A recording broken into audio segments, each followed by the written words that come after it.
money at work. Okay, this is tough and is perhaps one of the most common questions that people ask me, but the answer is relatively simple. So first, know with total clarity and total conviction your value. If you're asking for more money, and it's worth saying that's whether you're employed, that's whether you run a business, whether you're upping your prices, then make an incredibly compelling case for it. Go back and review the work you've done in the past and take a look at the value you've added, maybe even research market rates, get testimonials from clients or peers about the quality of your work. This is going to take some time, but it is worth taking the time to do this up front. And then, really crucial step, read through all of this information a lot. Read through it a lot, start to let it to sink in. Start to really feel the value that you bring, know it. The reason this is so important is because confidence and conviction, like they're neighbors. In order to confidently ask for more money, you have to deeply believe that you're worthy of it.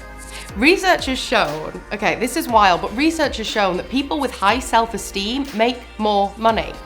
Which makes sense though, doesn't it? I mean, if you believe you have the skills, if you believe you have the talents and the experience to achieve something and the confidence to compellingly state your case, of course that's going to have an impact on your career and how much money you make. So doing this research, and again, feeling it, really feeling it, will go a long way to help you in these sometimes quite awkward conversations. So the next step, important step, is not to waffle. So I spent years doing stand-up, and when I was doing stand-up comedy, I learned about a really valuable theory called word economy. And that is that when you write a pun, you want to make sure that every single word counts. Because sometimes we can explain away a joke and eventually the punchline will get lost in unnecessary detail. And it's exactly the same as when we're negotiating a salary.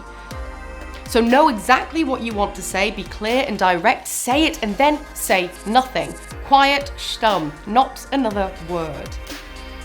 Hold space. Sit in some silence. Give time for the other person to think and wait for their response.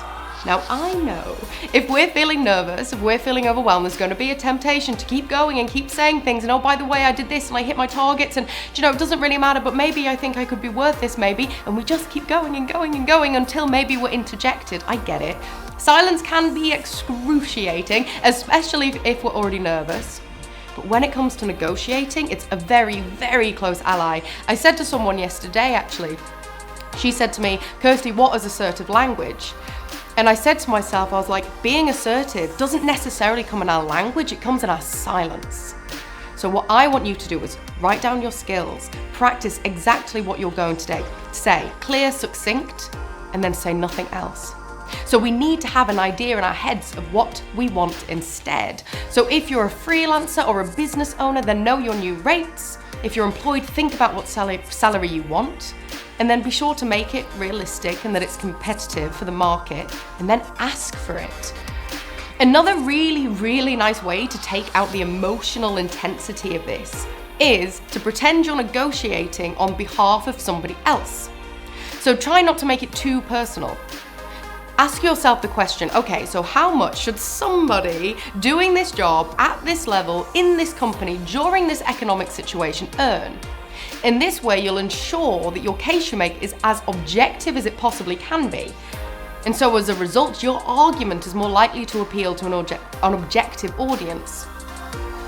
So the most important thing in all of this is please do not underestimate the power of practice. Actually, I'll go one step further on this. Don't underestimate the necessity of practice. We have to practice these conversations. It should ideally go something loosely like this. Thank you for your time today. I wanted to discuss my rates or my salary. In the past year, I have. List your experience quickly and efficiently. Or if you've been set targets, discuss the targets you've hit. And then say, because of this impact, I want to discuss a salary increase of X. Boom, done. Sit in some silence. Quick note, it's worth avoiding talking about what co-workers earn because we don't know the context, and this can sometimes make employers feel a bit defensive. So keep it about you specifically. So the main thing is know your value, write it out, let it sink in, feel it, know what you want instead specifically, and then practice it. And remember to sit in silence. Good luck.